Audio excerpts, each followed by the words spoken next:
கேட்குறேன். என் மாமியார் காலையில் ஏந்து என்ன சமைக்க சொல்லிச்சுடி. அது சமைக்க சொன்னா பரவாயில்லடி, டிஃப்ரெண்ட்டாக சமைக்கணுமாடி. டிஃப்ரெண்ட்டாக சமைக்க நானாடி ஹோட்டலாடி வச்சுன்னு கிடக்குறேன். ரொம்ப டார்ச்சலாக இருக்குதுடி, எனக்கு என்ன பண்ணுறதுனே தெரிலடி. சரி சரி, அந்த டிபார்ட்மெண்ட்டை என்கிட்ட விட்டுரு. நல்லா சமைச்சு இன்னைக்கு உங்கள் மாமியாரை நல்லா வயிறு எரிய நல்லா வயிறு நிறைய சாப்பிட வைக்கலாண்டி. அது என்கிட்ட விட்டுருடி. எனது வயிறு எரிய வைக்க போறியா? என்னடி சொல்கிற? ஏய், நல்லா சமைப்பேன்னு சொல்ல வந்தேன்டி. இவனுக்கு என்ன இன்னைக்கு டிஃப்ரெண்ட்டாக செய்யணும் தானே.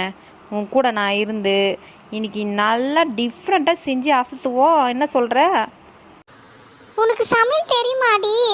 உங்கள் அம்மா என்கிட்ட வந்து புலம்பின்னு இருந்தாங்களா, அவள் எதுவுமே செய்ய மாட்டேங்கிறா, வீட்டில் எந்த வேலையும் செய்ய மாட்டேங்கிறா, என்கிட்ட புலம்புனாங்களேடி. உன்னை எப்படி நான் நம்புறது?